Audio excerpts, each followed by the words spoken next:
교회 분열에 관련된 메시지를 이제 사도 바울이 마무리하는 결론 부분인데 14절 보면은 내가 너희를 부끄럽게 하려고 이것을 쓰는 것이 아니라 오직 너희를 내 사랑하는 자녀같이 권하려 하는 것이라. 할렐루야. 아멘. 앞서 본문에서는 바울이 다소 적나라하게 공격적으로 비판한 어조로 많이 얘기를 합니다.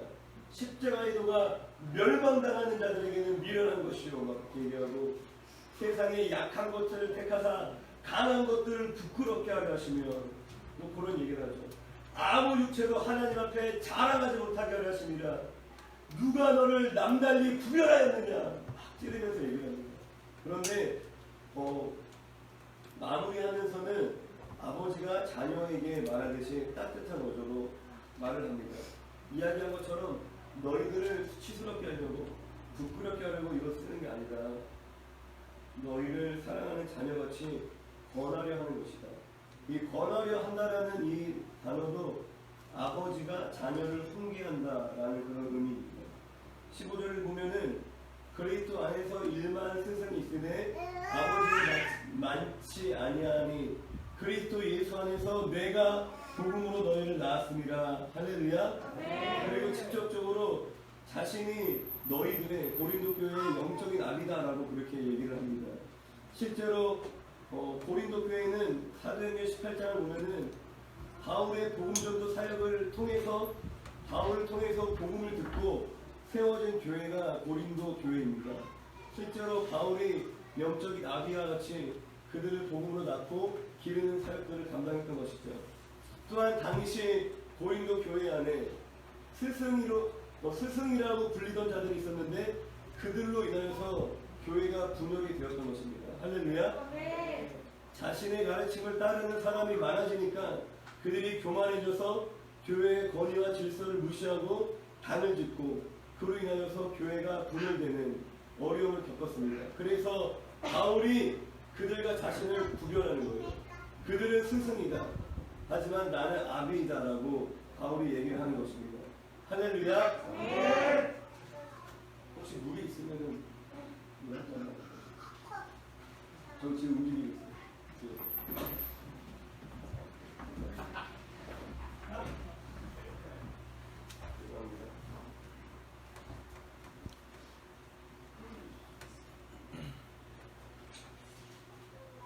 목소리가 너무 쉬어서 듣기가 싫으실 수도 있겠지만 죄송합니다. 이 세대를 아비 없는 세대다라고 표현하는 것도 들은 적이 있습니다. 그러니까 영적으로 고아와 같은 그런 세대다라는 말인 것 같아요. 실제로 가르치는 스승은 넘쳐나죠. 이 시대에 좋은 책, 좋은 강의 넘쳐납니다. 물론 좋은 스승도 우리에게 필요하지만 이 시대에 정말 필요한 것은 아비의 영성을 가진 자들이 필요한 줄로 믿습니다. 할렐루야. 이 시대에 있는 저와 여러분이 아비의 영성을 가진 자들이 되기를 주님의 이름으로 축원드립니다. 정부의 이러한 제재로 인하여서 교회들이 점점 모이는 것이 어려워지고 있죠. 모이는 것을 부담스러워하고 교회들은 하나같이 온라인 예배를 강화하고 있습니다. 할렐루야. 과거에 이제 SNS를 통해서 이제 복음을 전하던 그때와 그 동기와 목적이 전혀 다른 거죠. 그런 것이 아니라 현장 예배를 폐하고 이제 온라인 예배를 더 강하게 세워가고 있는데 이것이 시대의 변화에 대처하는 지혜라고 저는 생각하지 않습니다. 정부가 가하는 제재도 정말 순수한 방역 조치가 아니라 종교에 대한 탄압이다라고 생각을 하고 그리고 그에 발맞춰서 교회가 모이기를 폐하는 것은 시대의 변화에 대처하는 지혜가 아니라 저는 불신앙이라고 생각을 합니다. 히브리서 10장 25절에 모이기를 폐하는 어떤 사람들의 습관과 같이 하지 말고 오직 권하여 모이자고 권하라는 거예요. 그날이 가까움을 볼수록 더욱 그리하자. 할렐루야. 네. 마지막 때가 가까워지면 가까워질수록 더욱 모이기 힘쓰라고 성경은 말씀하십니다. 할렐루야. 이렇게 모이기를 폐하는 이러한 상황들로 인하여서 신앙생활은 더욱더 개인주의화가 가속될 것입니다. 그냥 방구석에서 예배하는 사람들과 관계하지 않고 무리하게 속하지 않은 그러한 신앙이 예전에는 가난한 성도라고 했죠. 그때는 이런 외부적인 압력이 있지 않았지만 스스로 이제 교회를 떠난 사람들을 가난한 성도라고 했는데 급속하게 이제 그런 성도들이 많아질 것입니다. 인터넷을 통해서 정말 대단한 말씀들을, 탁월한 말씀을 넘치도록 듣지만 관계 안에서 가족됨을, 하나됨을, 공동체됨을 경험하지 못하기 때문에 영적으로는 더욱더 갈급해질 것입니다. 할렐루야. 제가 강릉에, 지지난주에 강릉에 저희가 갔다 왔는데, 강릉에 있을 때 함께 울고 웃고 예배드렸던 집사님들 만나서 교제하고 정말 뜨겁게 예배드리는 너무 행복한 시간을 보냈는데, 근데 저희를 이제 초청했던 그 집사님은 원래 계획은 저희 가정만 오길 바라셨어요. 그러니까 우리 가정만 와서 그냥 막 펜션도 잡아주시고 그냥 편안하게 쉬라고 그렇게 대접을 해주시려고 하셨었는데, 그런데 이제 하나님께서 함께 가게 인도해 주셨고 공동체 체들과 함께 가게 인도해 주셨고, 이제 그 소식을 이제 집사님에게 이제 알렸는데 나중에 집사님이 그 얘기 하시더라고요. 이제 저하고 저희 아내가 같이 가게 됐다라고 막 전화를 하는데 그 목소리가 너무 기쁘게 들린다는 거예요. 같이 가게 됐어요. 또 같이 가게 됐네요. 그게 아니라 저는 사실 잘 기억이 안 나는데 집사님이 그렇게 느끼셨던 것 같아요. 그냥 자기들만 편하게 와서 쉬라고 했는데 같이 가는 거를 저렇게 기뻐하는구나. 그래서 정말 저들은 한 가족이구나라는 것을 생각하셨다고 말씀을 하셨는데 그게 참 감사하더라고요. 할렐루야. 또 얼마 전에 제가 이제 최근에 또 자주 교제하고 통화하는 이제 그 오형제 아버지, 그 황상용 형제님이 계세요. 그 형제님이 이제 지난번 말씀드린 것처럼 서울역 예배에 오셨다가 하나님 마음 받고 평택역에서 거리 예배를 시작하셨어요. 평택역에 지난주에 한번 갔다 왔는데 평택역 근처에는 사창가도 있더라고요. 그리고 쪽방촌도 있고, 저도 같이 이제 이렇게 전도도 하고 예배 드렸는데 너무 좋더라고요. 예배를 끝나고 함께 이제 식사를 하면서 정서 형제하고, 근데 정서 형제 어디 갔어? 할렐루야. 갑자기 집에 가고. 정서 형제하고 이제 현이가 결혼하게 되었다는 소식을 전해드렸는데 정말 기뻐해주시더라고요. 너무 기뻐해주시고 그러면서 그 결혼을 이제 결혼하게 됐다는 것을 이렇게 전하고 준비하는 과정들을 이렇게 소식들을 접하시면서 하시는 얘기가 정말 자기 일처럼 기뻐해주고 한마음으로 준비해주는 공동체를 보니까 나도 정말 이들과 함께하고 싶다라는 생각이 든다고 얘기하시더라고요. 사실상 여기 살고 있는 우리들은 도망칠 생각만 하고 그럴 때가 이제 종종 있지만 그냥 주변에서 이제 그렇게 본다는 게 사실 저는 되게 새삼 되게 놀라웠습니다. 방금 말씀드린 것처럼 저는 공동체가 되게 사랑으로 충만하다고 생각해 본 적이 단 한 번도 없어요. 왜 이렇게 이들의 사랑을 안 할까? 항상 왜 싸울까? 왜 서로를 미워할까? 왜 품지 못할까? 고통스러워하고 막 그런 모습만 이제 보기 때문에 항상 제가 잔소리처럼 얘기하는 게 서로 사랑이다. 그러한 것들을 이제 기도를 해왔기 때문에 공동체가 정말 우리 안에 사랑이 있다라고 막 자부한 적도 단 한 번도 사실 없습니다. 그런데 사랑이라는 것이 내가 마음에 맞는 사람들끼리 즐겁게 지낸다고 사랑이 또한 넘치는 것도 아니에요. 할렐루야. 그리고 내가 마음에 맞는 사람들끼리 즐겁게 지내기만 하면은 그 안에 사랑이 생기는 것도 아닙니다. 결코 내 힘으로 사랑할 수 없는 그 사람들은 내가 사랑하려고 몸부림칠 때 그리스도의 사랑이 그 안에 역사하시는 줄 믿습니다. 할렐루야. 아멘. 그들이 본 거는 그냥 인간적인 화기애애함이 아닌 거예요. 와, 저기 가면 나도 맨날 치킨 먹고 우리가 치킨 맨날 먹는 것도 아니지만 나도 재밌겠다. 그게 아닌 거예요. 그리스도의 사랑을 발견한 것인 줄 믿습니다. 날마다 우리가 사랑 없음을 회개할 수밖에 없고 사랑하기 위하여서 주님 앞에 간절히 기도하는 그 삶을 통하여서 그리스도의 사랑이 우리 안에 열매 맺는 줄로 믿습니다. 또한 어제 이제 저녁에 오랜만에 가까운 사역자 형님하고 통화를 나누게 됐는데, 그분은 우리나라에서 되게 유명한 기도의 집 사역을 하고 있는 교회에서 예배 24시간 예배 인도를 하는 CCM 음악인데 되게 탁월하고 훌륭한 분이신데, 그 지금 국제적으로 기도의 집 사역을 하는 그 교회가 이제 평창 있는데 그 숲속 깊이 기도의 집을 세워서 낮에는 거기서 예배하고, 눈 뜨자마자 자기 전까지 계속 예배하는 거예요. 그리고 그 지금 서울에 있는 그 본교회에서는 저녁을 파수하면서 예배하고, 그렇게 이제 24시간을 돌고 있다고 하더라고요. 그런데 그 형제님이 이제 통화 가운데 어떤 얘기를 하시냐면은 24시간 정말 신령하게 예배를 한대요. 그런데 자기가 예배에 매너리즘에 빠졌다는 얘기를 하더라고요. 이게 왜 예배해야 되는지, 이게 어떤 의미가 있는지, 왜 그런 생각이 들었냐면은, 하나님 사랑과 이웃 사랑은 동전의 양면이죠.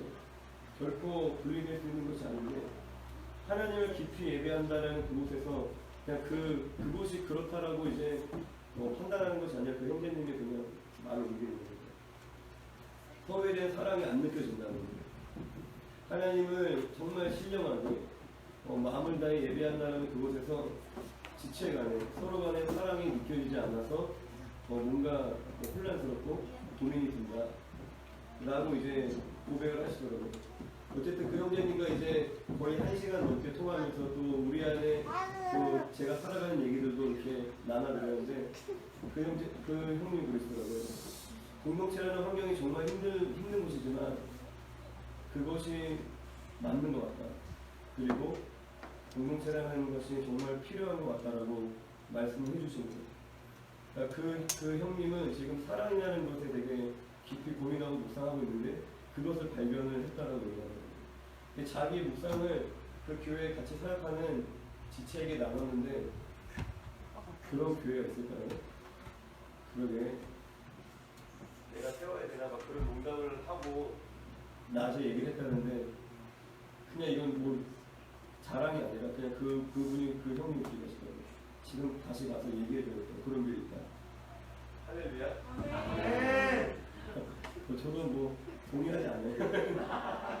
근데 이제 그분이 그렇게 얘기하시더라고요. 그런데 분명한 사실은 마지막 때의 가장 큰 능력은 사랑인 줄로 믿습니다. 아멘. 그 사랑이라는 것은 철저하게 우리가 관계 안에서 배우고 알아가고 경험하는 것입니다. 모이기를 패하고 결코 우리가 그 사랑을 배울 수 없습니다. 그 사랑으로 훈련될 수가 없다라는 것입니다. 고린도전서 13장 8절 13절에 이런 말씀이 있는데, 사랑은 언제까지나 떨어지지 아니하되 예언도 패하고 방언도 그치고 지식도 패하리라. 할렐루야. 그런즉 믿음, 소망, 사랑 이 세 가지는 항상 있을 것인데 그 중에 제일은 사랑이라. 아멘. 우리가 사랑하는 것이 가장 큰 능력인 줄로 믿습니다. 오히려 이 시대는 우리가 어떻게 하면은 보이지 않고 어떻게 하면 잘 흩어져서 예배할까를 궁리하는 것이 아니라 더 강력한 공동체성으로 우리가 무장해야 되는 줄로 믿습니다. 더 강력한 하나됨으로 더욱더 어느 때보다 모이기를 힘쓰는 공동체가 되기를 주님의 이름으로 축원드립니다. 그리고 고린도전서 4장 16절에 그러므로 내가 너희를 권하노니 너희는 나를 본받는 자가 되라 라고 주님 말씀하십니다. 할렐루야. 바울은 고린도전서뿐만 아니라 성경의 다른 본문에서도 자신을 본받으라고 이야기를 합니다. 여러 본문들이 있어요. 그런데 사실 그리스도인은 우리가 바울을 본받아야 되는 것이 아니라 누구를 본받아야 돼요? 예수 그리스도를 본받아야 됩니다. 로마서 8장 29절에 하나님이 미리 아신 자들을 또한 그 아들의 형상을 본받게 하기 위하여 미리 정하셨으니, 할렐루야. 그 아들의 예수 그리스도의 형상을 담게 하기 위하여서 우리를 부르셨다는 거예요. 하나님이 우리를 부르신, 우리가 그리스도인이 된 그 목적은 우리가 예수의 형상을, 우리가 주님의 성품을 담는 것입니다. 우리는 바울을 담는 게 아니라 예수를 닮아야 되는 것인데 왜 바울이 자기를 닮으라고 얘기를 하죠? 자신이 위대하기 때문에 자기를 닮으라고 얘기하는 것이 결코 아닙니다.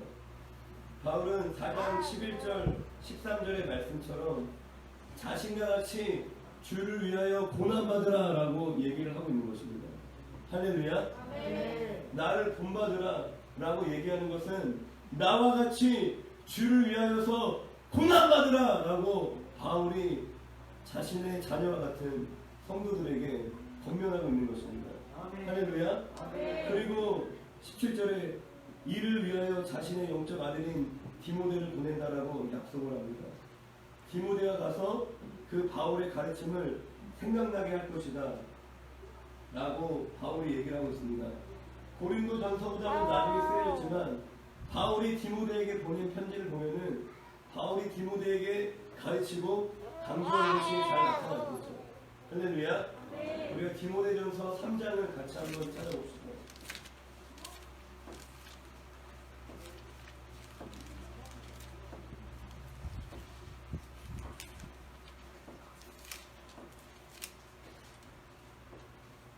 디모데전서 3장 12절을 우리가 큰 목소리로 같이 읽어보겠습니다. 시작. 집사들은 하나님의 남편이되 자녀와 자기 집을 절파했느니라. 죄송합니다. 잘못 찾았는데 디모데 후서 디모데 후서 3장입니다. 디모데 후서 3장 12절을 함께 읽겠습니다. 시작. 그리스도 예수 안에서 건강하게 살고자 하는 자는 박해를 받으리라. 아멘. 할렐루야. 7. 바울이 나를 본받아 주를 위해 고난을 받으라라고 하는 것은 경건하게 살아가라 라고 얘기를 하는 것입니다. 왜요? 예수 안에서 경건하게 살고자 하는 자는 어떻게 해요? 박해를 받게 되어 있기 때문에 나를 따라 나를 본받아 너희들도 주를 위해 박해를 받아라. 그 말 안에는 너희들도 경건하게 살아야 된다라고 얘기를 하고 있는 것입니다. 그럼 경건하게 사는 것이 무엇인가? 디모데후서 3장 1절부터 5절까지를 보면은 너는 이것을 알라. 말세에 고통하는 때가 이르러 말세의 사람들의 모습에 대해서 얘기를 합니다. 사람들이 자기를 사랑하며 돈을 사랑하며 자랑하며 교만하며 비방하며 부모를 거역하며 감사하지 아니하며 거룩하지 아니하며 무정하며 원통함을 풀지 아니하며 모함하며 절제하지 못하며 사나우며 선한 것을 좋아하지 아니하며 배신하며 조급하며 자만하며 쾌락을 사랑하기를 하나님 사랑하는 것보다 더 사랑하며 경건의 모양은 있으나 경건의 능력은 부인하니 이 같은 자들에게서 내가 돌아서라. 할렐루야. 말세의 사람들의 모습인데 지금 얘기한 사람들이 교회 안에 있는 사람들을 얘기하는 것입니다. 경건의 모양은 있으나 경건의 능력은 부인한다. 할렐루야.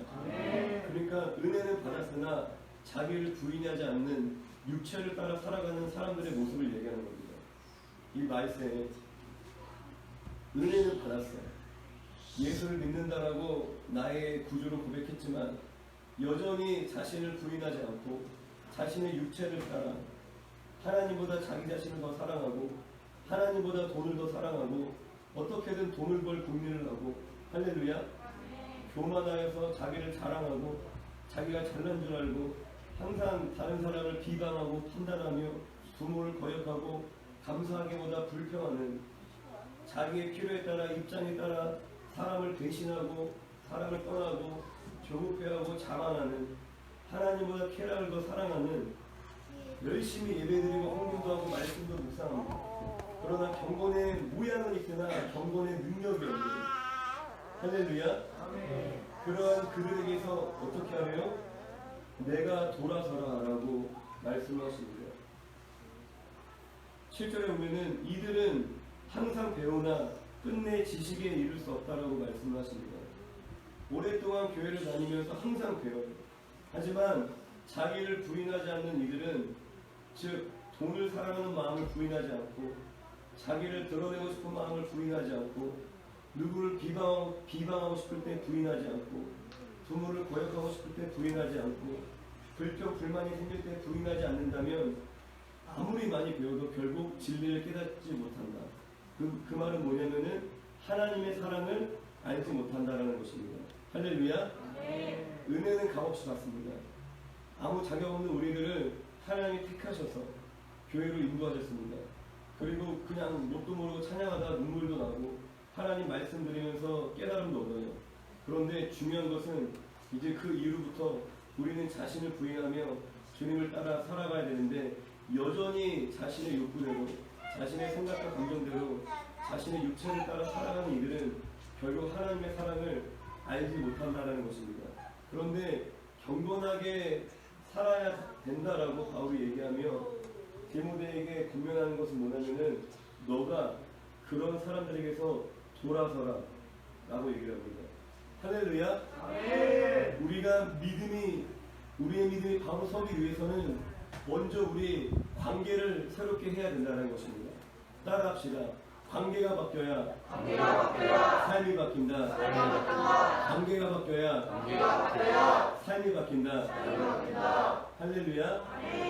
교회 안에는 있지만 예수 안에 있지 않은 자들, 교회 안에는 있지만 예수님을 따라 살려고 하지 않는 이들에게서 떠나라, 돌아서라 라고 바울이 권면하는 것입니다. 그들을 정죄하고 마음으로 무시하고 배척하라는 것이 아닙니다. 관계를 아예 끊어버리라고 얘기하는 것이 아니라 자아를 추구하는 이들과 그 뜻을 함께하지 말라는 것이에요. 할렐루야. 잘못된 길로 가고 있는 것을 우리는 알면서도 내가 이성적으로 아이고 너무 이뻐, 아이고 너무 잘생겼네, 이성적인 호감으로 그냥 함께할 수 있어요. 그리고 내가 나랑 성격이 맞고 나랑 줄이 잘 맞아 친하다라는 그런 인간적인 친분으로 그 사람이 주님을 따라 살지 않는데 함께할 수 있다는 것입니다. 그리고 세상적으로 나에게 도움이 돼, 돈을 좀 잘 버네, 좀 능력이 좋네, 저 사람하고 같이 붙어있으면은 나한테 콩고물이 떨어질 것 같아. 그런 이유로 주님을 따르지 않고 교만하여 자기 자아를 추구하는 이들과 함께 겉하여 살아간다는 것입니다. 그들을 가까이하고 그들과 뜻을 함께하면 결국 내 삶도 무너져 내린다는 것입니다. 할렐루야. 기도하러 가지 말자, 놀러 가자, 목사님 말씀에 순종하지 말자, 지체를 험담하고 세상적인 이야기 늘어놓는 사람들과 가까이 하지 마시기 바랍니다. 다음에 그 사람을 멀리하는 것이 그 사람을 살리는 거예요. 할렐루야. 그 사람을 멀리하는 것이, 그 죄악에 동조하지 않는 것이 그 사람을 살리는 겁니다. 미안해서 같이 와서 막 누구 욕해, 누구 험담해, 같이 동조하지 마세요. 동조하지 마세요. 저는 제 아내가 설령 불평해도 그냥 딱 잘라요. 그런 얘기 내 앞에 다 절대 하지 않아요. 하나님 앞에 가서 기도하세요. 죄는 되게 달콤합니다. 남 씹어대고 욕하는 얘기, 비난하고 판단하는 얘기 굉장히 듣기 좋아요. 하기도 좋고 스트레스 확 풀리고 철저하게 거절하시는 겁니다. 그런 사람들은 마귀의 통로예요. 마귀의 인격을 뿜어내는 것입니다. 악을 쏟아내는 거예요. 그 입 닥치라고요. 그렇게 얘기하면 안 되겠죠. 그냥 마음으로 대적해서 떠나갈지어다. 불쌍한 거예요, 그 사람들. 이렇게 이야기할 수 있어요. 아니 그런 인간이 한 집에 있다, 어떻게 하냐? 늘 봐야 되는데, 뭐 심지어 그런 인간하고 한 입을 덮고 자야 된다. 말도 안 할 수 없고 어떻게 하냐? 그런데 나만 성령 충만하면은 그 관계를 내가 주도할 수 있습니다. 내가 성령 충만하지 않은 게 문제인 거예요. 부정적인 말, 비난하는 말, 마귀적인 말, 불신앙의 말에 내가 얼마든지 동조하지 않고 내가 먼저 선한 말을 풀어내고 진리의 말들을 풀어내면서 상대방에게 선한 영향력을 줄 수 있습니다. 당연히 한 번에 바뀌지 않겠죠. 그 말을 싫어할 수도 있겠죠. 하지만 그 믿음의 선한 싸움을 우리가 싸우는 겁니다. 할렐루야. 결국 내가 충만하지 않기 때문에 짝짝꿍 하는 거예요. 짝짝꿍. 그 죄악에 동조하는 것입니다. 같이 세상 즐기고 같이 남욕하고 같이 씹어대는 부정적인 얘기를 하면서 우리가 살아가는 것입니다. 누구 때문에 힘들어요? 남 탓할 필요가 없어요. 내가 충만하지 않기 때문인 것입니다. 여러분들이 냉정해질 때는 냉정해지셔야 됩니다. 그래야지만 나도 살고 그 사람도 살릴 수 있는 거예요. 그렇지 않으면은 내가 은혜 받고 또 무너지고, 은혜 받고 또 쏟아버리고, 은혜 받고 다 빼앗기는 삶을 반복하는 거예요. 내 삶이 세워지지 못하고, 은혜 받고 또 믿음 없는 친구 만나서 왜 그 친구가 맛있는 거 사주고 나 재밌게 놀아주니까 같이 짝짝꿍하면서 그냥 온갖 남자 얘기, 세상 얘기, TV 드라마 얘기, 그리고 얘기하다 보면은 교회 그 사람 왜 그러냐, 교회 욕하고, 할렐루야. 그런 모임은 폐하셔야 됩니다. 그런 관계는 끊으셔야 됩니다. 할렐루야.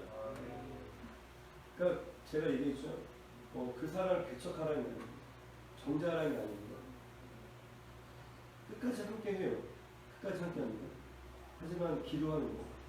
기도하는 거. 끝까지 따라 듣는 거예요. 같이 하는 거예요. 끝까지. 하지만 동조하지 않는 겁니다. 제가 끝까지 듣는 거예요. 같이 하는 겁니다. 할렐루야. 네. 그리고 14절에 보면은 그러나 너는 배우고 확신한 일에 거하라 라고 바울이 디모데에게 이야기를 합니다. 거하라는 것은 머무르다 라는 뜻인데, 그 시제를 보면은 현재 명령형으로 계속 끝까지 머물러 있어야 한다는 뜻이에요. 할렐루야. 디모데가 배우고 확신한 일이 뭐죠? 그 이어서 쭉 나오지만 성경이죠. 바울의 어떤 사견이 아니라 디모데가 배우고 확신을 하는 그 내용은 뭐냐면은 바로 성경입니다. 16절에 보면은 모든 성경은 하나님의 감동으로 된 것으로, 할렐루야. 성경이 하나님의 감동으로 되었다라는 것을 그냥 원문을 지역하면은 하나님의 호흡으로 하나님이 숨을 내셔서 성경이 지어졌다라는 얘기입니다. 할렐루야. 되게 비슷한 부분이 창세기 2장 7절에 하나님이 사람을 만드실 때 그 코에 뭘 불어넣으셨어요? 생기를 불어넣으셨던 것처럼 성경이 쓰일 때 하나님의 영으로, 하나님의 호흡으로 지어졌다는 거예요. 할렐루야. 성경이 철저하게 성령님이 주시는 그 영감으로 쓰여진 책이라는 것입니다. 그래서 우리가 말씀을 지킨다는 것이, 지난주에 말씀드렸던 게 기억날지 모르겠지만, 어떤 눈에 보이는 매뉴얼, 그런 뭐 표지판에 써있는 법칙을 막 지키는 것이 아니라 이 기록된 말씀을 통해서 누구의 인도하심을 받는 거예요? 성령의 인도하심을 받는 겁니다. 기록된 말씀을 통해서 성령님이 우리 안에 그 말씀을, 율법을 새겨주셨습니다. 할렐루야. 눈에 보이는 사랑하라 표지판에 그 법칙을 따르는 것이 아니라 내 안에 계신 성령님의 음성을 여러분들이 들으셔야 되는 거예요. 거듭난 성도 안에서 그 안에서 말씀하시는 그 성령의 음성을 우리가 듣고 그 말씀 안에 거하는 것입니다. 할렐루야. 먼저 하나님은 혼돈의 하나님이 아닙니다. 질서의 하나님이시기 때문에 성령님께서는 가장 1차적으로 우리를 부르신 몸된 교회에서 우리에게 말씀하시는 줄로 있습니다. 할렐루야. 특별히 주일 예배가 굉장히 중요합니다. 누가 이 앞에 세워지던 그게 중요한 게 아니라 하나님이 우리에게 허락하신 이 메인 예배, 이 예배를 통해서 성령이 우리에게 말씀하시는 줄로 믿습니다. 그리고 그 다음에 우리가 개인의 경건의 시간을 통해서 성령의 음성을 구하는 것입니다. 개인 경건, 골방에 나아가서 말씀을 묵상하며 성령의 음성을 우리가 구하고, 더 나아가서는 매 순간 나에게 말씀하시는 성령이 주시는 생각들을 우리가 잘 캐치하고 따를 때 우리가 믿음으로 승리하는 삶을 살게 된 줄로 믿습니다. 할렐루야. 그리고 그 말씀의 중요한 것은 거하라라고, 끝까지 머물러라라고 말씀하십니다.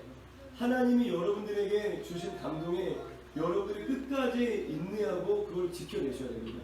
할렐루야. 그냥 한두 번 기도하다가 그냥 잊어버리는 것이 아니라, 한두 번 우리가 실천하다가 포기하는 것이 아니라, 성령이 여러분들에게 주신 음성이 있다면 그걸 끝까지 붙잡아야 되는 거예요. 제가 항상 얘기하는 게 있죠. F 학점만 받지 말아요. D라도 받으면은 패스한다. 그 다음 단계로 넘어간다.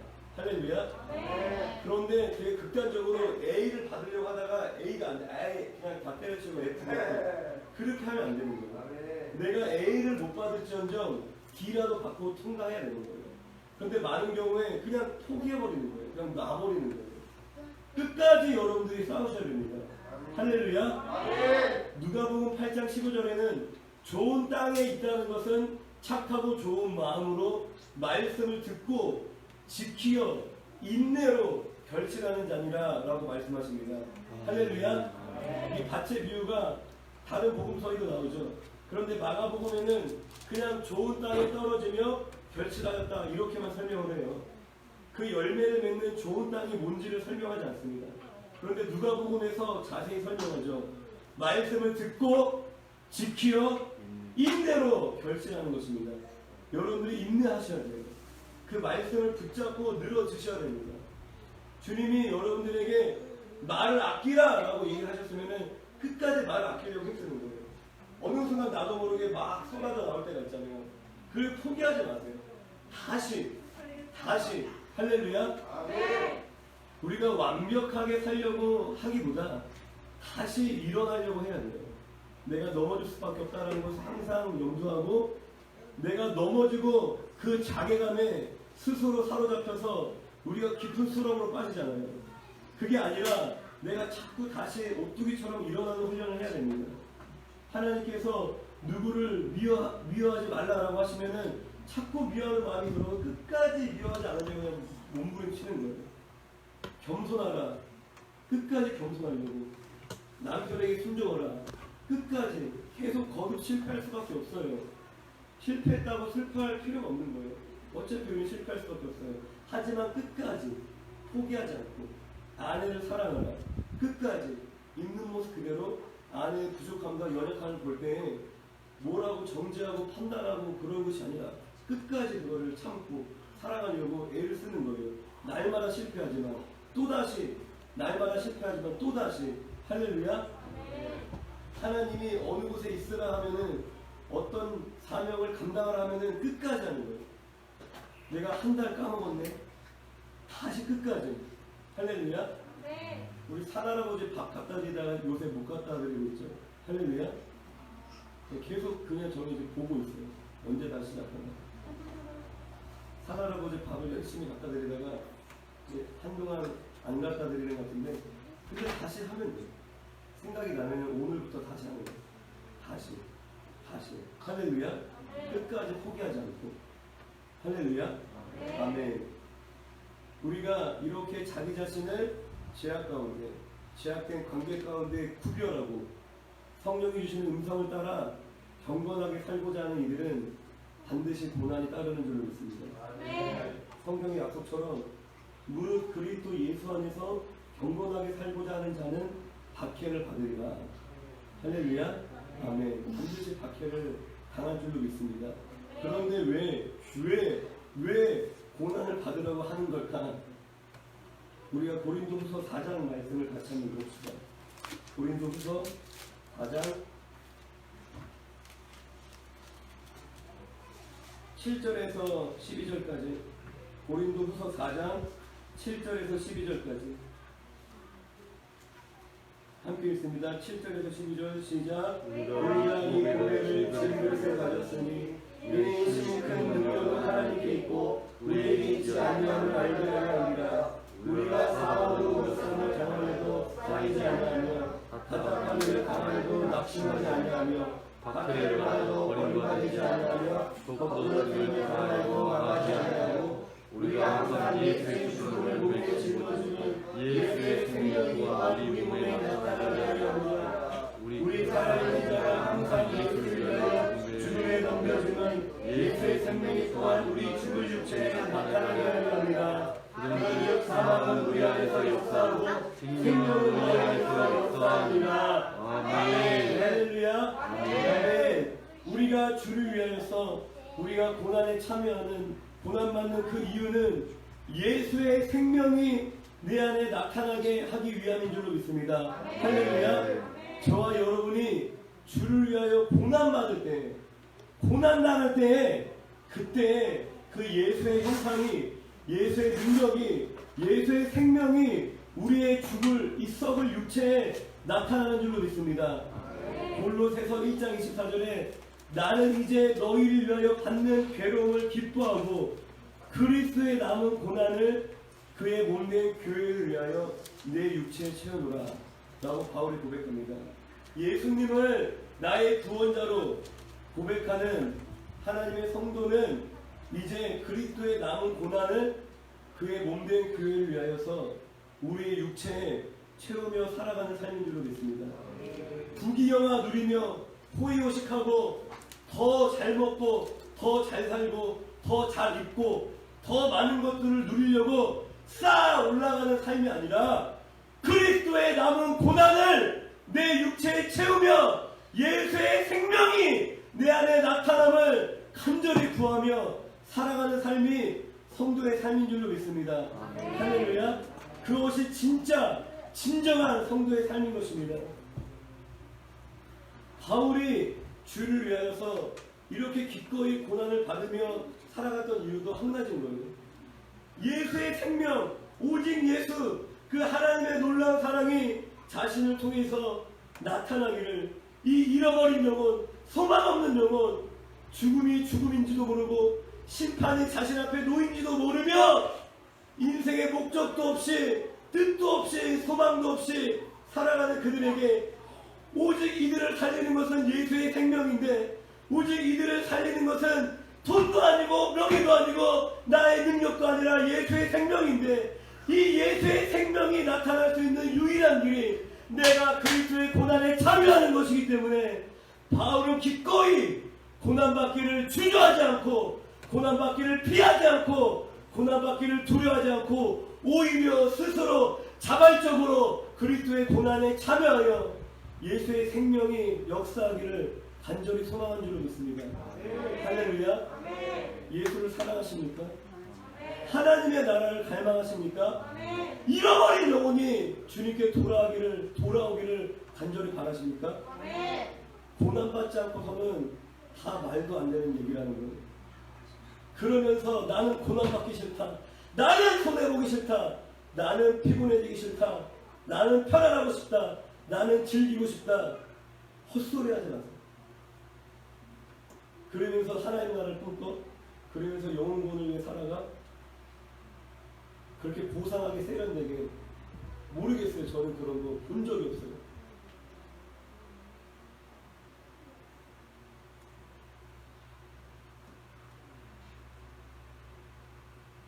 (18절부터 20절에) 본문 18절부터 20절에 얘기하는 것은 어떤 일은 내가 너에게 나아가지 아니할 것 같이 스스로 교만하였다. 그러니까 바울이 아는 것처럼 생각하고 그냥 기고만장했다는 거예요. 바울은 아나. 그러면서 이제 내 세상에 하면서 교만했던 그들의 특징이 뭐냐면은, 교만한 자들의 말이 아니라 오직 그 능력을 알아보겠으니, 20절에 하나님의 나라는 말에 있지 않냐고 오직 능력에 있습니다. 할렐루야. 그 교만한 자들은 말은 앞섰지만, 말은 많았지만, 말은 굉장히 탁월하고 지혜로웠지만 능력이 없는 자들이라고 바울이 딱 잘라서 얘기합니다. 그리고 하나님 나라는 말에 있지 않아요.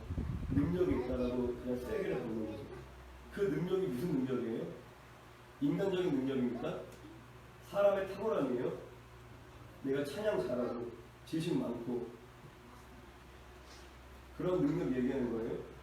내가 일 처리 잘하고 사람들 잘 지휘 통솔하고 그런 능력을 얘기하는 게 아닙니다. 그런 능력은 사실 그 고린도 교회의 자칭 스승이다 라고 불리던 자들에게 훨씬 많았어요. 그 인간적인 지혜는 그들에게 훨씬 더 탁월했습니다. 하지만 바울은 그들에게 능력이 없다 라고 얘기합니다. 왜요? 그들은 자기를 부인하지 않기 때문에. 십자가의 도를 모른다라고 바울이 앞서 얘기했죠. 성도의 참된 능력은 성도 자신의 지혜에 있는 것이 아닙니다.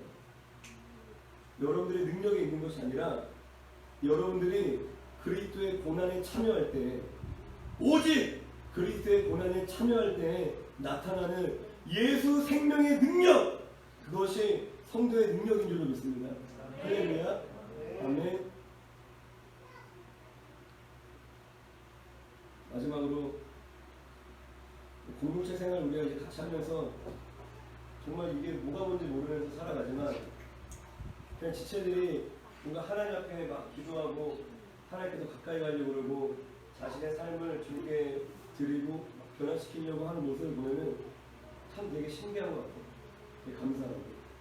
그런데 막상 사실 제 안에는 항상 진심으로 하나님 앞에 고백하는 것은 정말 할 수 없다고, 뭘 해야 될지도 모르겠고 하나님 난 할 수 없다고 그런 고백밖에 안 나와요. 최근 아내가 공동체 지체들하고 갈등이 좀 생겼어요. 그래서 어려움을 겪었는데 제가 갈등이 있을 때보다 마음이 더 힘들어요. 왜 그러면은 그 힘든 것들이 당연히 고스란히 저에게 전달이 되겠죠. 그리고 중간에서 내가 어떻게 해야 될지를 잘 모르기 때문에 더 힘든 거예요. 그리고 뿐만 아니라 지체들의 정말 그 연약함, 우리 안에 연약함이 있잖아요. 그 연약함과 정말 끝이 보이지 않는 삶의 문제들을 볼 때마다 정말 진짜 저 큰 바다에 풍덩 빠진 것처럼 컴컴한 터널 앞에 서 있는 것처럼 정말 막막해요. 막 양파처럼 막 까도 계속 문제가 있고 뭐 얘기하지 않았던 감춰놨던 막 비밀들이 있고 그런 것들이 또한 삶에 막 이렇게 본인들의 삶을 더럽히고 힘들게 하는 것들을 볼 때 그리고 그것이 뭐 어떻게 내가 해야 될지 도저히 답이 안 나오는 거예요. 아무런 소망도 보이지 않고 그냥 하나님 앞에 주님 뭘 어떻게 해야 될지 모르겠다. 정말 할 수 없다라는 말밖에 나오지가 않아요. 그런데 그냥 할 수 있는 것은 그냥 한 가지밖에 없더라고요. 그냥 계속 그 자리에서 그냥 그리스도의 고난에 참여하는 거예요. 그냥 같이 고통받고 있는 거예요. 그냥 저 혼자 띵 나가서 저 굉장히 개인주의적인 사람이 있어요. 저희 아내도 저를 잘 알아요. 내 물건 건드리지 마. 저 항상 그랬어요. 당신이 만지면 항상 고장나. 아내가 고장내려고 만진 적은 단 한 번도 없습니다. 고장내려고 만진 적은 단 한 번도 없지만 그냥 그 정도로 나한테 피해주지 마. 나도 부담이지 않을게. 내가 알아서 할게. 저희 부모님한테도 약간 그런 식이었어요. 내가 알아서 할게. 남자들이 그런 게 좀 없지 않아 있는데 근데 그냥 그 개인주의가 뭐죠? 나만 잘 지키는 거잖아요. 나만 그냥 바운더리를 잘 만들어갖고 접근하지 마, 피해주지 마. 그냥 나는 그 안에서 자기 만족하면서 나름 잘 사는 인생 그렇게 살아왔던 사람이에요. 그런데 전혀 나랑 피 한 방울 섞이지 않아요. 심지어 고마워하지도 않고 나에게 오히려 손가락질하는 그 사람들과 물론 이제 뭐 여러분들 입장은 다를 거라 생각합니다. 하지만 그냥 서로가 다 마찬가지라 생각해요. 각자가 하나님 앞에 몸부림치고 각자가 서로를 품어주려고 정말 우리가 애쓰고 있어요. 할렐루야. 때때로 정말 저 사람 같지도 않은 인간 짐승이하고요. 그럼에도 불구하고 주님이 우리에게 사랑할 힘을 주시고 우리에게 사랑하게끔 또 우리를 일으키시고 그 길을 가게 하십니다. 그런데 사실상 항상 경험하는 것은 나는 할 수 없다. 항상 경험하는 것은 정말 나는 죄인이다. 내 안에 사랑이 없구나. 하지만 그럼에도 불구하고 내가 도망치지 않고 포기하지 않고 끝까지 그 지체들을 사랑하는 거야. 우리가 함께 고난받는 그게 주님이 당하신 고난이잖아요. 우리가 아직 죄인 되었을 때 우리의 죄를 위해서 십자가에 달려 죽으신 그 주님의 고난에 우리가 참여하는 것입니다. 이루다 말할 수 없지만 우리가 어려움이 찾아올 때마다 우리가 마음속으로 항상 고백해야 되는 것은 나는 예수님과 함께 죽었습니다. 할렐루야. 네. 나는 예수님과 함께 죽었습니다. 예수님 내 안에 사시옵소서. 라고 우리가 고백할 때 예수의 생명이 우리 안에 충만하게 역사하시는 줄로 믿습니다. 네. 꼭 공동체 생활을 하지 않아도 우리가 그리스도의 고난에 참여해야 됩니다. 공동체 생활하는 것만이 그리스도의 고난에 참여하는 것은 아니에요. 당연히 여러분 각자 있는 삶의 자리에서 그리스도의 고난에 참여하시기 바랍니다. 할렐루야. 여러분들이 그리스도의 사랑으로 이웃을 사랑하려고 힘쓰면 날마다 우리 자신이 죽는 것을 그 죽음 앞에 내가 죽지 않고서는 한 걸음도 갈 수 없는 그 걸음에 서는 줄로 믿습니다. 내가 감정을 따라 내가 살아가는 것이 아니라 내가 좋아하는 사람, 나와 마음이 맞는 사람, 마음이 부어지는 사람, 사랑하는 그런 인본주의 사랑 말고 우리가 죄인을 사랑하는 그 사랑으로 이웃을 사랑하기를 주님의 이름으로 축원드립니다. 도저히 이해되지 않는 왜 저런 말을 하며 저런 행동을 하는 거야? 도저히 이해되지 않는 사람을 이해하려고 힘쓰고 도저히 용납할 수 없는 그 원수를 내가 용납하려고 내가 힘쓰고 도무지 상식적으로 납득되지 않는 또한 나에게 함부로 하고 나를 핍박하고 나를 무시하고 나를 조롱하는 더 이상 꼴도 보기 싫은 사람을 내가 사랑하고자 힘쓸 때 그 사랑은 내가 죽지 않고서는 절대 불가능합니다. 정말 불가능합니다. 할렐루야, 불가능해요. 제가 또 내가 둘 중에 하나 사랑되었다. 그런데 우리가 자신을 부인하고 그 고난에 참여할 때 예수의 생명이 우리의 죽을 육체에 나타나는 그 영광을 우리가 경험하는 줄로 믿습니다. 내가 주님 안에 거하고 주님이 내 안에 사시는 그 놀라운 비밀을 우리가 깨닫게 되는 줄로 믿습니다. 주님의 마음과 나의 마음이 하나네요. 하나님의 그 사랑이 내 안에 충만하게 경험되는 그 놀라운 은혜, 그 비밀을 우리가 누리는 줄로 믿습니다. 할렐루야, 기도하겠습니다.